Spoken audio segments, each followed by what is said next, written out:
Welcome to the Gigsplained podcast. I'm Mr. Gigabytes, and with me as always is my sidekick Serenity. Hello. Today we're going to continue the conversation we had last week that ran us into triple overtime. Mm-hmm. And apparently there's enough interest in it that it's worth going back and revisiting it and doing a little bit deeper dive. I have some facts and figures that I've been able to gather over the last week. And so I'm going to share those with you. Right now we want to just remind you that we've got several different ways you can support the podcast. We have a ground news link, which will be in the description. And especially in these times, boy, oh boy, is having ground news really important to have a balanced view of your of the news that's happening, so you don't have any blind spots. You know what's going on all over the place.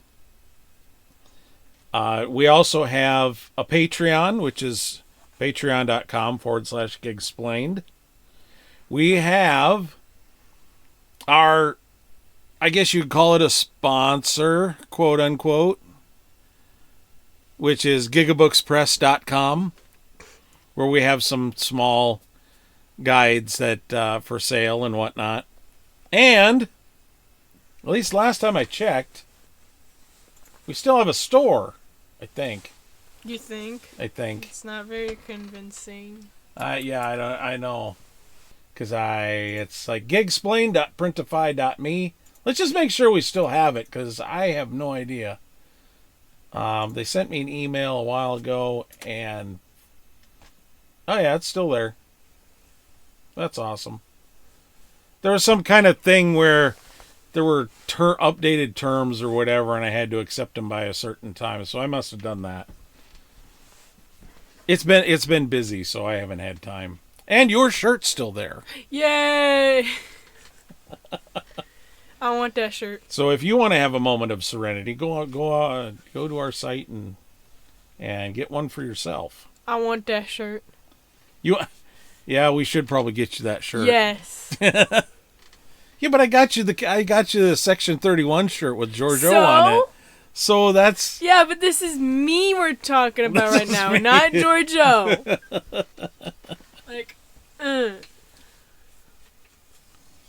Okay, well, we'll see when we get there. I'll get there when we get there. Whatever.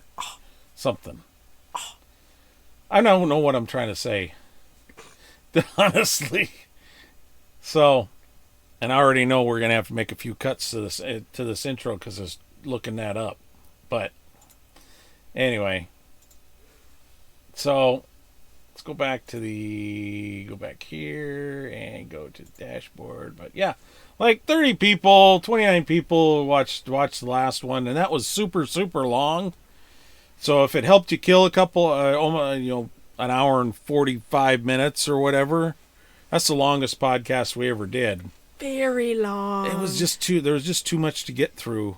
And the dating thing, I mean, we only spent maybe 20 minutes on the whole advocacy part of it. That was our short segment. Because basically what I'm trying to do is the format I'm trying to create. We do a small segment in the beginning, and then we do a big segment for our main story later on. It's kind of like... if you guys watched John Oliver last week tonight, it's kind of the same format where he'll do a 5 to 15 minutes on a short story or a bunch of short stories, and then he'll go on to his main story, which is the main the main topic that takes up most of the episode. But I like that format. I think it's useful because there's always... We were trying to do 4 topics, and to do that inside of an hour... Oh, well, you saw what happened last week. You were here for it. Like, you had to sit for an hour and 45 minutes while we blathered on about all this dating stuff. It was painful. It was painful. Yes. It wasn't that painful. It was. Admit it, you learned something. A heart after that. You were after that. Yeah. Well, what's going to happen when we go? We're planning on recording a bunch of them in a row. What's going to happen when we record a bunch of them in a row? Well, we ain't gonna do that all in one day. We're not? No, I'm not gonna do that all in one day. We're going to at least record 2 in a day. No. Because then we can record a bunch of them. That way, if we start to fall behind again, then we can insert a pre-recorded one, and it'll be new to the audience. That's the whole point. And so if we're too busy and can't get it out or can't get a podcast out, we do a bunch of pre-recorded ones where we then we release a pre-recorded one. That's how that works. You better give us at least breaks between them. No, we got to do a marathon. Nah. We're gonna press record and just start talking. Which is usually how it works anyway. Don't punch me in that tone of voice. Like, what tone of voice? You delusional or something? Well, there's an argument to be made. Anyway, so yeah, it's the last few weeks have been busy. It's slowed down just enough so that we can get a few of them out, but we were still behind. So I want to do a bunch of them that we have ready to go in the event that we can't get a podcast out that week. So maybe we can actually become a weekly podcast thing. Okay, don't look at me in that tone of voice. So we're not going to get anywhere if we don't post regularly. That's the big thing. So yeah, speaking of our last podcast, we covered so much in the dating arena, the men's advocates, these women who are men's advocates who are accused of being pick-me girls. I still say that as an insult, pick-me girl is probably terrible. Because when you're dating, you want somebody to pick you. Is that true or not? Yeah, but they're using it in a whole different way. Well, it's not like you're trying to sell your OnlyFans. I mean, that's a pick-me girl. I mean, that would be it. But see, there I'm contradicting myself, because I say, well, a pick-me girl isn't that bad, but the way I define a pick-me girl is someone who is like trying to sell you their porn, that type of thing, and they say all kinds of things and do all kinds of things. And even like Maya, which uses some men's dating issues and talks about them, she's doing it to sell her OnlyFans. She's doing it to sell her explicit content. Even though I can't tell if she's a marketing genius or a terrible marketer. Yes. That's not an answer. It's got to be one or the other. No. Because she talks about, does all these shorts and reels and whatnot, and all of her stuff gets copied across dozens and dozens and dozens of accounts, right? Yeah. And it's not her, it's people that are using her content to get likes and interactions and to be sucked into, hey, message me on Telegram type of a thing, And she doesn't fight it or take it down, which in some ways is genius, right? Yeah. Because the message that she's putting out is being rebroadcast, syndicated across multiple accounts. But I think in this way she's a marketing idiot, because she never mentions the thing she's selling. But see, that could be genius too, because you want them to be curious about you if you're selling porn, I guess. See, that's why I said yes, because it's both. Yeah, but it's got to be one or the other, and we won't know until we actually bring her in for an interview, or I interview her off the record or whatever.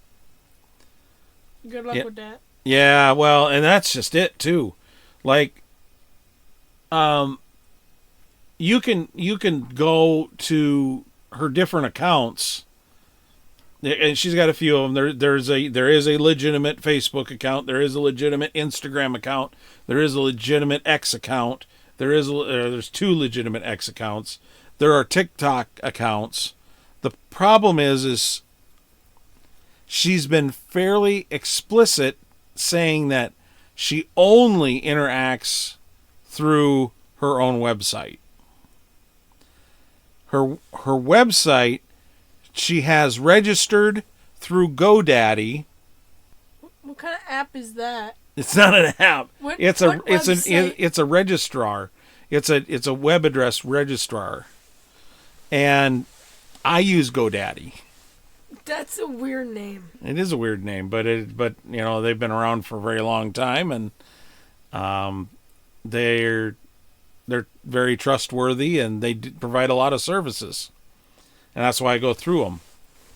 In fact, I have to call them tomorrow and fix a problem on my website. So, because I haven't been able to fix it myself.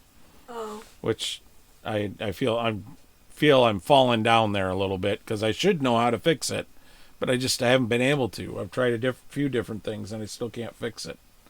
So if you go to gigabytestech.com, you'll get a warning, and it says this certificate is expired. And yeah, I know it's expired, but I haven't been able to renew it. I haven't been able to fix it. So if you go to advanced and then go to the site anyway, it'll take you to the site, but it's just like, it's so dumb. It's a really dumb problem that I should be able to fix, and I haven't been able to in the 2 times it's happened. So, but regardless, what I was saying was, she has a .org website registered through GoDaddy. It's private, which is good, because I mean, given what she does, you don't want your name and address on, to just be able to go to GoDaddy and go, who is this, this person, or who owns this particular domain. So it is private, so can't get any information off of that. But I do know it's registered with GoDaddy. That's that it did give me.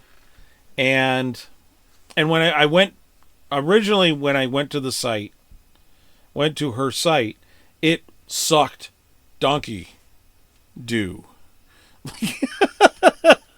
It really did. It was 3 links, and it's still like 3 links, but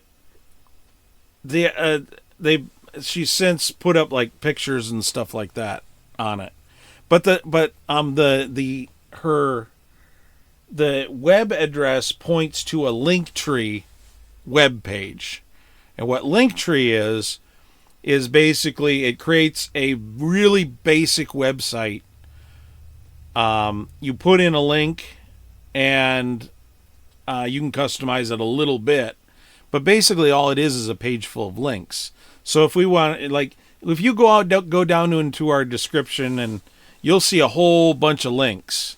Well, I could just point you to a Linktree site, and put all those links in Linktree, and then you'd be able to follow those links just by following the one link.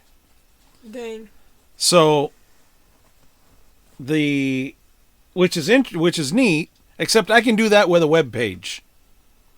I don't need Linktree. I can just go on to, like, if I wanted to do it, I could go to gigsplained.com and put a links page up and then put all our links to all the stuff that we do. Yeah. And all our sponsor things and, affiliate links and all that happy nonsense. I've done it, it's super easy to do. It's not a hard thing to do, but then you can just follow one link, and I may do that yet, but I need to have the time to do it. Anyway, so it first made me very, very, very suspicious. Like, what's going on here? There was a messaging. I found a messaging, an email thing, but the email, when I clicked on it, it gave me something that did not identify her at all. It gave me an email address that didn't make sense. So I didn't use that. So I'm looking for another way. But there is a kind of a contact me form on her website that I may do, but I need to wait to contact her until my website's working. So yeah. Because gotta make sure our ducks are in a row, and then I can give her the link to Gigsplained and whatever, and everything will work fine. So yeah, hopefully we can get her on the podcast and talk to her, because she talks about dating issues, and her dating issues specifically in a lot of her content. And she also talks about, and of course she's an OnlyFans girl, which I think will be mildly exciting. So, well, it's good. It's good radio. Be even better video, I suppose. People, they see what she looks like. I didn't say bring her on naked or anything. Bro. But we'll see. I'll keep you updated on where all that stuff is. So in the media, I'm talking movies, TV shows, all the like. Men are often depicted as the bad guys. Because half the time they are, but I'm not saying all of them are. Well, it's not even the to say that not all men is also misleading, because it implies that some men are not bad, where not instead of the majority of men are not bad. I probably should have said that. But you're it's an innocent mistake. Yeah. It's because like just bear with me a minute if that particular thing pisses you off. I will come to another point on that. But I wonder. I saw who was it? There was a video that Lauren, I believe, the Dadvocate, stitched, and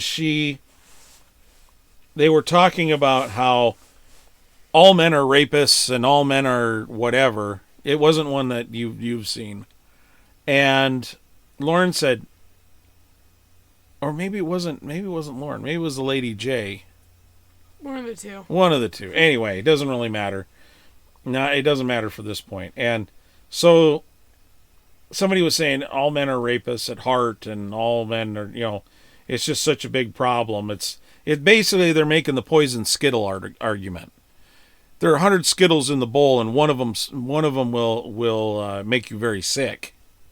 So it was like that one video that I watched one time. It's like, imagine you have like a bowl of M&Ms, and a very select few of them are poison, and there's a chance that you could take the poison one, and it's like referencing that to like men. I don't remember how exactly the video went, but that's like the majority of it. Yeah. So they pointed out that well, let's look at how many men, and she brings up a map of her local area, and there's all these little tick box, these little pins of where all these sex offenders were living at, and the map was just full of them. Like, they're living all over the place, and this is why I'm so cautious, and this is why I say, well, the sex offender registry list has about 500 and some thousand men on it. The adult population of the United States is something like 330 million. That's a lot of people. It's a lot of people, not as populous as some places, but what you do is you do math, your favorite subject. No. And you divide 330 million into 500,000, and you get something like less than 1% of sex offenders. Less than 1% of men are sex offenders. Well, and I took the whole population or whatever, but anyway, it was done better in the video. So you take that 330 million, you divide it by 2, you end up with 75 million, something like that. 165 million. So 165 million of that 330 million are men, right? And you take 165 million, you divide it into 500,000. It's less than 1%. Less than 1% of the population are sex offenders. Yeah. And not to bring anecdotal evidence into this, but there's a lot of men that have been falsely accused. Yeah. At least some of those men that are sex offenders or listed as sex offenders have been falsely accused. So, and I'm not even gonna guess at that. So what is the point? Well, the point is that if the dangerous men have been blown out of proportion, what about, have the bad women been blown out of proportion? I know dangerous women are definitely in the minority. That, it's less than 1%, for sure less than 1% of women are dangerous. And it's even a smaller percentage. But again, it's the poison Skittle argument. It's like, if you were worried about that less than 1%, life is a risk. And I also question how much of the bad, and especially given my experience, because overall I have dated a couple of bad women, but most of them were perfectly fine. We were just not compatible or whatever. It was just not the way to go. And so how much of this bad women thing has been blown out of proportion? Because there are a lot of women doing content bashing men and saying all men are bad, and my boyfriend is a bad man, or and whatnot. Is it that bad out there? Is it really that bad out there? Or is this just a vocal minority of people? Is this just a bunch of women who are expressing frustration, and they're doing it publicly, and so that's what people see. Whereas the good women won't do that. They're not going to they're not going to post on Instagram, for example. Like your mom doesn't post on Instagram. Yeah. Every time she's mad at me. That's a private thing between us. We have to work it out. We have to figure it out. We may occasionally talk to some people about our issues, but it's always private conversations, and I respect that. But yeah, I kind of wonder how much of it is being blown out of proportion. Is the dating scene really that bad? Now, to back me up, to make the case against the dating scene, well, to make the case for the dating scene being that bad, I came across a video by Steve Bartlett. He was interviewing Scott Galloway. Now, Scott Galloway I know who he is. He's been on Bill Maher several times. He's a pundit and whatever. But Scott Galloway, I don't agree with everything that he says, but he kind of brings receipts when it comes to, and he's studied the male loneliness epidemic and things like that. Some of the stats that he quoted on Tinder, a man has to swipe right 200 times just to get a coffee date. You're kind of looking. You got to speak because this is audio only. Well, I don't know how to speak what I'm feeling right now.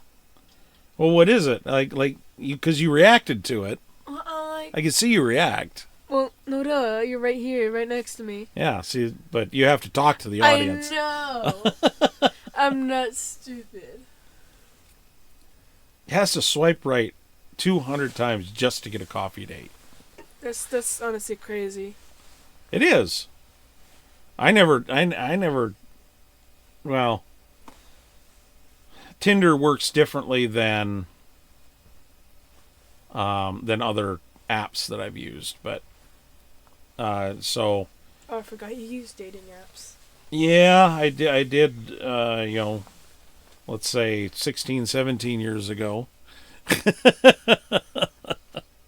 Well, dang. But it's like Plenty of Fish. Plenty of Fish is you could get matched on stuff, but it was like you saw somebody you liked and you messaged them, that type of thing. That's real basic stuff. Oh, that reminds me. There's this bench in Japan where like a person would sit on it and then another person would sit on the opposite end. So then like the bench tilts and then the other person like slides to the person that sat on the end. It's like a love bench or something. I don't know. That sounds like a viral video that designed to get likes. No, but like I saw it. It's like. Yeah, but somebody could have built that as a joke. Okay, but they called it the Love Bench, and it was in Japan, and because Japan's got those crazy shows where they do practical jokes and things like that. They do a lot of that stuff. Yeah, I'm gonna probably search it up later. See if it is real. So. But okay, so a man has to swipe right 200 times just to get a coffee date. 4 out of the 5 coffee dates will ghost them.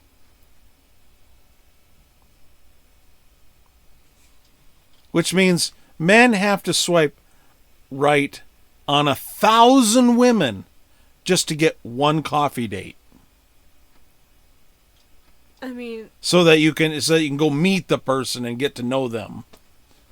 I mean, That's something I do kind of doubt, but then it could be true at the same time. Allegedly, um, these are stats from Tinder, and like I said, Scott Galloway has done research. He's written books on this thing. So I don't know. I honestly, like I said, I'm kind of colored by my own experience, because my own experience, it was never that bad. Never that bad. I mean, I got, I don't know, 4 or 5 in the very short time I was on Plenty of Fish. In the few months I was on Plenty of Fish, and one of them I married. Yeah, that was my mom. And I only went on one other date other than with your mom. Yeah. The other two we were only talking online with each other. So we never got to the meeting part. Elriz. So I don't know. It's just, like I said, my experience sort of betrays my bias in the fact that it just was never that bad for me. Is it because I picked, I'm a good judge of character? I don't know. Probably not. I mean, maybe maybe that's a little bit of it, but I don't want to put my, oversell my abilities, especially because I know I've been diagnosed as autistic. Yeah. I'm not, just because I speak well and communicate, and I can communicate, doesn't mean I have any sort of social prowess or judge of character. It's just like, why is my experience so much different than what's being out there? Now, in fairness, maybe this all started happening in the last, over time it's been evolving, and it just got really bad in the last 17 years. 20 years is a generation. Yeah. So maybe it just got really bad in the last 17 years. And you have Gen Z entering the dating pool, and how, I think we're right to point out that many millennials and Gen Z are very, I don't know, self-centered. That doesn't feel like the right word, though. They are very self-absorbed, and that, some of the behaviors that we talked about last week, that would seem to follow that. This is by no means scientific, because we're working backwards. We see a problem and we figure out what we're figuring out what evidence would support that problem. That's not scientific at all. And so, like I said, I'd like to, that's why I was trying to look for actual facts and figures and things like that. And that's really the only one that I came across that has anything to do with what we're talking about. And, I think at this point, we're really just going to have to start talking to people. We're going to have to start calling in for interviews and having them talk about how bad it is. Is it as bad for women as it is for men? Well, it would appear so, given the examples that these male advocates are pointing out, because women are posting these Instagram videos and TikToks and whatever about how bad the dating scene is for them. Well, they sort of tell on themselves, because a lot of the times it could very well be their fault, and the way they act and the way they treat men. I just don't have any hard evidence for any of it. Like I said, it's not like I'm going to go out and date a few people and go see what it's like. Well, obviously. and that may not, even if, let's say, even if I did, that still doesn't, that's there could be something about the way I date or the who I pick that would skew the results. I'm not a big enough sample size. I could still be one off. What would you do to solve it? I mean, if, let's say you were going to go out, you met somebody, you're going to go out on a date with somebody. How would you approach that?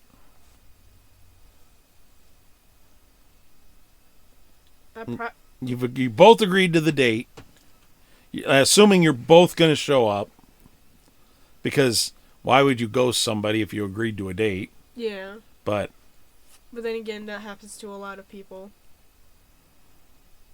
Apparently it's happening to men a lot more than it is to women. That's what I'm getting.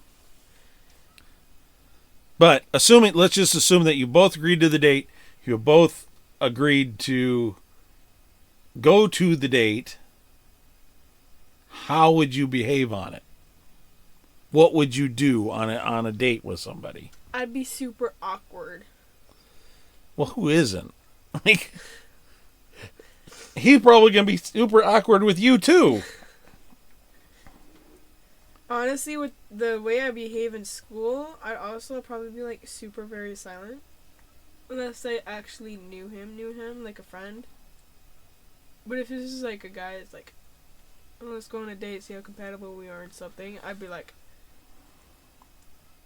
very stingy. Well, because in order to get to know somebody, you have to talk to them. I know. You have to have a conversation with them. I'm gonna be honest. Most of my friends I met through another friend yeah. Like. Well, sure, but when you met them through other friends. Yeah. Like, I meet people all the time too, but clearly you've had to talk to them at some point. And what's usually your opening thing? I just say my name. Okay. Then we wait for like a couple days and I just start talking to them. After I build up the courage to. I don't think somebody's going to wait a couple of days for you to start talking. Well, that's what Zoe did. That would be a very long date. I'm talking about like meeting friends. Yeah, but it's the same. Here's the thing. It's, going on a date with somebody is essentially, at its most basic, the same, especially in the early stages, the same as making a new friend. That's all it is. They don't know you, you don't know them. Sometimes. Well, but it's essentially what it is, and that's what a dating app is. It's a mutual friend that introduces the two of you.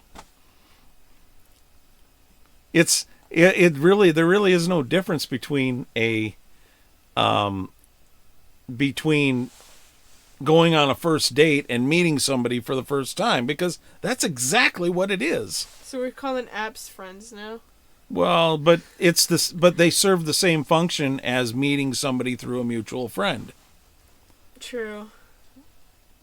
I'm not saying that they're friends. They're probably more our enemies than anything else, but given what I've heard. But the bottom line is, like, we're it's the same. It's the same thing. The problem becomes, and like I said, I hear what I hear from all these advocates is that, and through some of the videos that they're sharing, that it's, women have been, somebody who, I don't remember who it was, women have, through Disney Princess and through media, have been brought up to expect certain things from men, and when they don't deliver, they don't deliver, they dump them. They're trained, they're told to get out of the relationship when they're not happy. Whereas men want to fix the relationship because they invested so much into the relationship, they don't want to lose their investment. Some men find women that look like the Disney moms. Where's that factoid that you just pulled out of your butt? I had to bring that up because I saw one video. It was like, you can blame Disney for my taste in women, and it's just a bunch of skinny moms with big assets and. Yeah, that was one video. I don't think that's a proper sample size there. It's one guy who admits, I like Disney women. No, there was like multiple videos from different men. Well, but so maybe there's something to that, but I never felt like I was Disney-fied. Well, that's because you're not their generation. It doesn't matter. I grew up on Disney movies. So. And so I grew up on Disney movies just like they did. It doesn't really matter, And I never felt like Disney was grooming me to like certain types of women. It just doesn't. That was never a thing for me. But it's different for everyone. Well, of course it's different for everyone. That's what I'm saying. Is like maybe that those videos that you watched are not a proper sample size, because it can't be. I mean, that just can't be. That can't even be. A minority of men. I mean, by definition, it's a minority, but it's not like it's such a, it's another less than 1%. Yeah. Type of a thing, and so. Just because these guys grew up and had their sexual awakening around, I don't know, like, what's a recent one? Had their sexual awakening around Coco. The mom from Coco. Or, or Mirabelle, for example. Elastigirl. Although I will admit she's kind of cute. Mirabelle's kind of cute. Which is, but she was drawn to be that way, maybe their sexual awakening was Who Framed Roger Rabbit. Jessica Rabbit. Yeah, that was one of them. Yeah, see, exactly. And then there's also Elastigirl, that one girl from one movie. It's like probably like that. People AI generate Violet and Helen. It's Elastigirl and Invisigirl or whatever. Yeah, those two. Yeah, the mom and the daughter. They AI generate them in well, I'm sure they're doing it in porn, but what I've seen is like they'll put different costumes on them and put them in different situations and put them in, don't get me started on AI.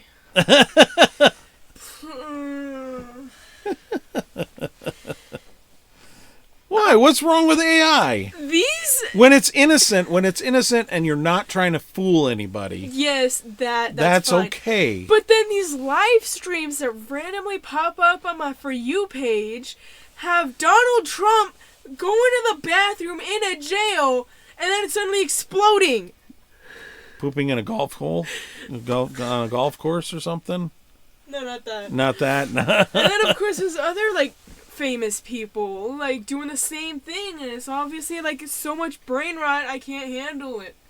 The second I see it, I instantly swipe off. I'm like, nuh-uh. You don't get to give that to me. I have my select See, I don't few use channels. TikTok, so I don't have a For You page. This is on YouTube. It's on YouTube? Yeah. Remember, I'm banned from TikTok. No. Well, I've only heard, but I don't have a For You page on YouTube. Well, I don't think. It's a feed. Well, really. Well, it's the feed, yeah. Yeah. So it's not a For You. It's just. I just call it For You page because it always happens to have all the stuff that I like. So. Yeah. Well. Anyway. Yeah, because I've only ever heard the For You page in association with either TikTok or Instagram. Nice. So like, Facebook probably has something like it, but it's not like the stories. Yeah. Might be kind of a For You page, but it's all it's basically everybody you follow. It doesn't have anything. It's not a sophisticated For You page where it's run by the algorithm. Yeah. It's just whoever's posted their story last that you follow or subscribe to. Yeah. Which that's okay by me because I don't like the stories that in general. I very rarely ever click on one. I very rarely ever go to Facebook. What's wrong with you? Excuse me, I'm sorry. I don't like Facebook that much. And plus, I barely use any of my social media apps, which is only like three. Yeah. Like Facebook, Blue Sky, Snapchat, that's all I have. So. Yeah, and I haven't been using Blue Sky very much lately. Yeah, I probably only used it like once before forgetting about it. It is so much nicer than most of the other apps because you can really control what you see. You know, of course I follow NPR and PBS and all those. I wish After Midnight would get off their butts and go to Blue Sky. I'd watch their stuff. But thing is, I don't watch their stuff. I follow them on Facebook, but I don't watch their stuff on Facebook because it's like, yeah, but I'm going to watch that episode here in a minute. You know, I'm going to watch the whole episode. I don't need to see clips of it. Oh, why not? Well, because like I've fallen for it with like The Daily Show and occasionally with like Stephen Colbert's monologue. He'll do a clip of it in Reels. And he won't do it. It won't be the whole monologue, but it'll be a like the best part of it. And I watch his monologues on YouTube, and it sort of spoils them. It's like I want to see the whole thing. I don't just want to see a clip of it. This is kind of why I'm against short form video. I'm still against short form video because this is all this curated crap. You know, why, spend the time and watch the things that you like to watch. You know, don't go for this curated garbage. And like Emily W. King, I like her long form stuff on YouTube better. She goes into depth. She talks about it. She shows more. She shows sometimes a bunch of videos that she goes through and explains and whatnot. I like that. I like that a lot better. Yeah, okay. It's 10 minutes or 15 minutes rather than 15 seconds or 30 seconds or whatever, 45 seconds sometimes. But I get a more complete picture, more information, all of it. So, but I don't know how much longer I'm going to be following these guys. Probably until we do some interviews, maybe. Maybe. Set up some interviews. I don't know. Let us know if that's what you if that's something you want to see in the future. If you want to go deeper into the topic and talk to some people and whatnot. It's been really interesting for me because I've learned a lot delving into this topic, I had no idea. I've heard people complain about dating, but it's like people have always complained about dating. They since the dawn of time. Your grandmother, your grandfather swatted your grandmother on the butt, and she dumped an ashtray on his head. That was dating in the 70s. Dang, it's crazy. That's not the whole story. We'll probably interview her as well, but to get an idea of the evolution of dating, I suppose. But that's only if people are actually interested in this topic. I don't know if they are or not. Maybe they are, maybe they aren't. Whatever. We'll keep an eye on the stats and comment below if you agree or disagree with any of it. Love to hear it, and I try to respond to just about everybody.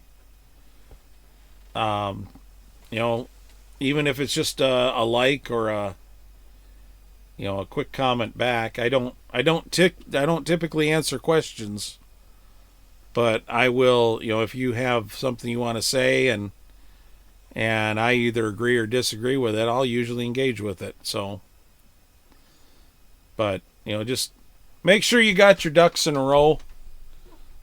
That's the important thing. Because if somebody goes off half cocked and doesn't have all their facts straight, it'll be I used to have a button. Oh, I still have the button. It was blue and yellow, and it said, "I refuse to have a battle of wits with an unarmed person." I wore it to school all the time. That's crazy. So, yeah. But, well, you've done it again. You wasted another hour with us. Here, click and clack. Oh, wait, that's a completely different show.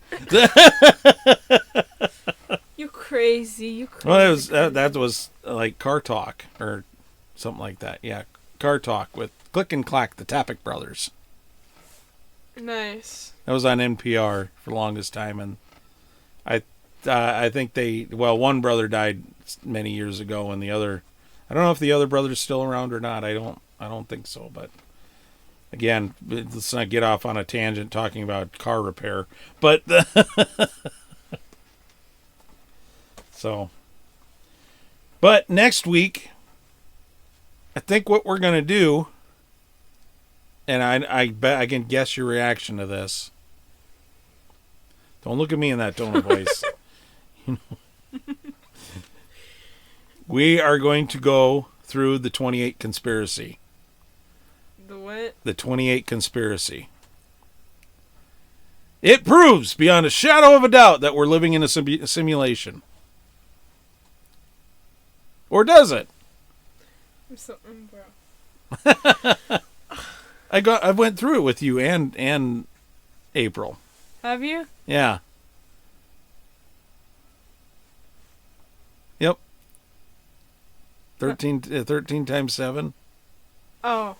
In the podcast, I'm going to show you what the conspiracy is, and I'm going to use. I have sort of a script that I follow where I'm going to try and convince you, because of the way that calculators work and the way that math on paper works, you end up with a completely different result, and that proves that we're living in a simulation. And then we're going to debunk that theory together. And we're going to show you the techniques on how to debunk that theory. There will be a video element to it. So anybody who's listening audio only, just keep in mind that you'll probably want to watch that one on YouTube. It's really interesting, and there's a whole story behind it, and it is incredible genius that the way that